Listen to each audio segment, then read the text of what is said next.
All right. Thank y'all for joining me. First, I'd like to thank everybody that subscribed to my channel. I think I have over 60 people that subscribe, and I didn't expect that. And the numbers keep going up. So obviously, you like the content, and I just want to keep giving back to what people like.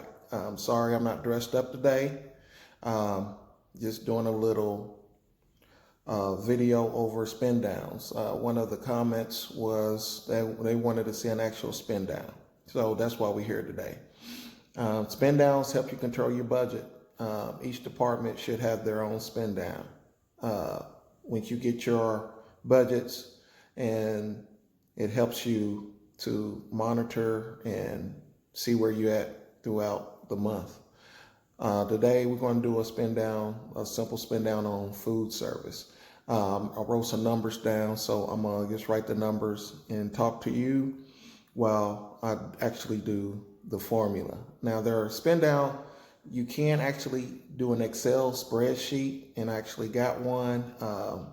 And all you have to do is just stick in the numbers and then automatically go to a computer, put in any invoices or anything that you pay for that day or that week, and then you put it in and it automatically deducts it down. But the spin down we're going to do today is food service. We're going to have a $4 budget, and we'll see how that works. So spin down. Let's say you have $4 per person per day. So corporate's going to say you have $4. You're going to spend $4 per person per day. And then you're going to times that by 30 days.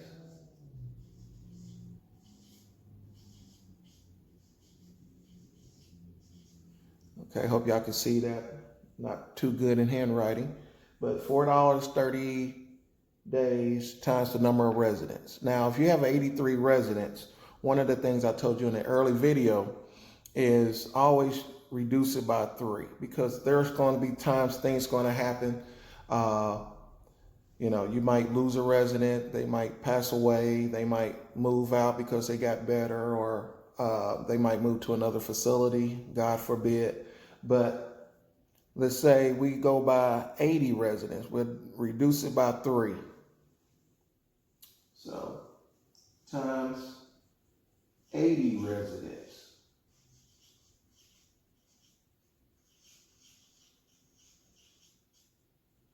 So you got $4 a day times 30 days. How many days are in a month? By the number of residents. So that comes out to $9,600.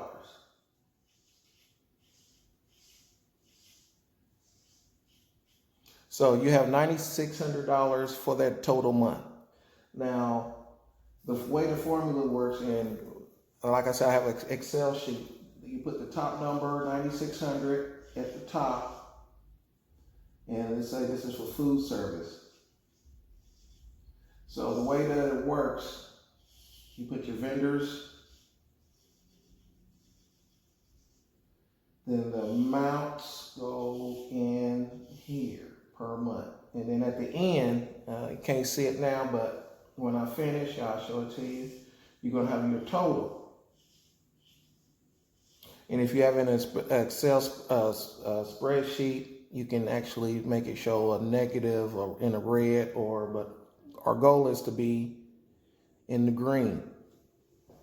So food service, once a month once a week a food truck comes in.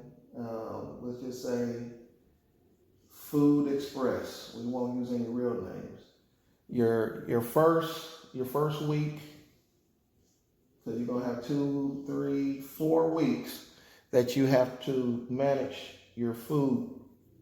Let's say they come in and you spend fictitiously $1,000 every time. So every week it's gonna go $1,000 each week, fictitiously.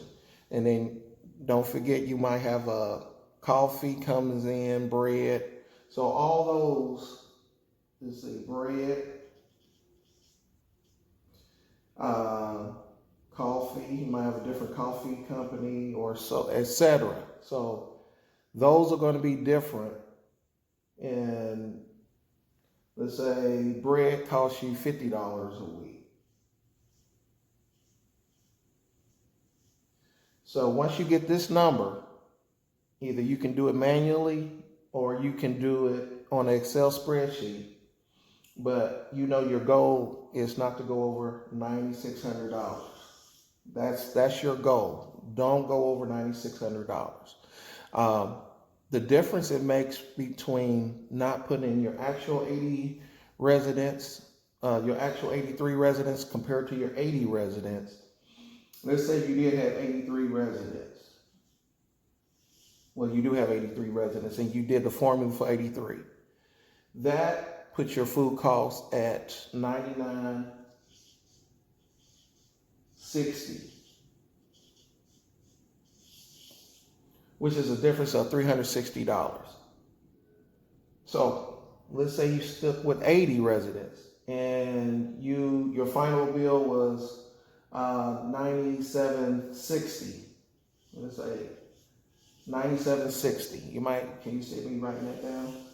So in actuality, you're still in the green because you prepare for that with the 3 minus residents from the 83 residents.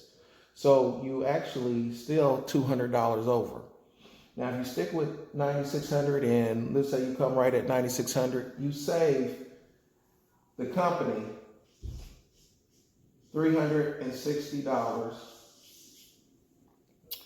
for that month in that one department. Now, if you can successfully do that in each department, that can add up. And everybody knows in the industry, a penny saved is a penny earned.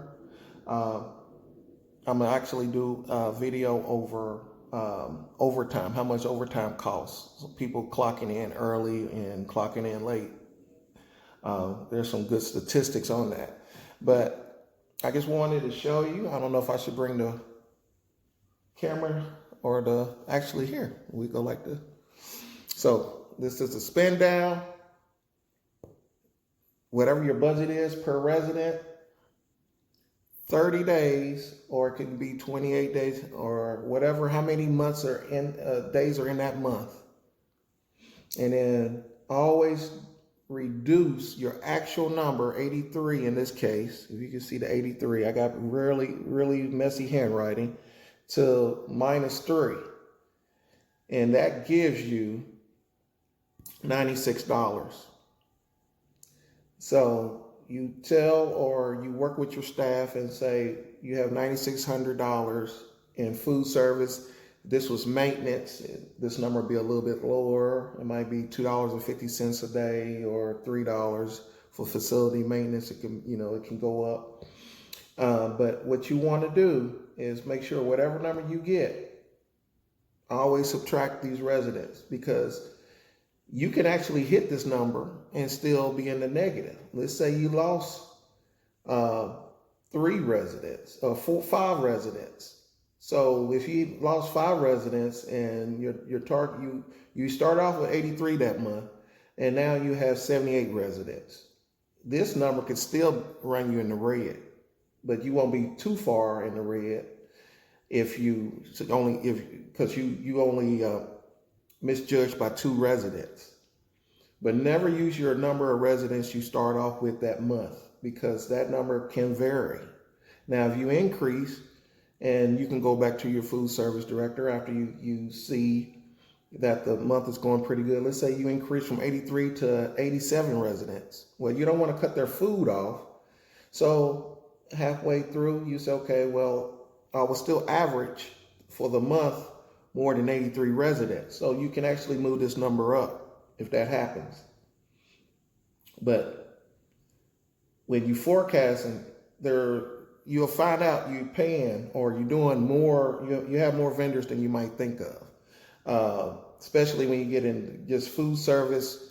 You might have, I don't want to name any companies' names, but the guy that comes out and service your chemicals, which would be a different formula. You have chemicals. And usually food service chemicals have like 16 or 18 cents per day per person. But you find out, because when I gave this to a food service director one time, they didn't count for the bread. They actually had someone bringing ice cream. This is a new facility.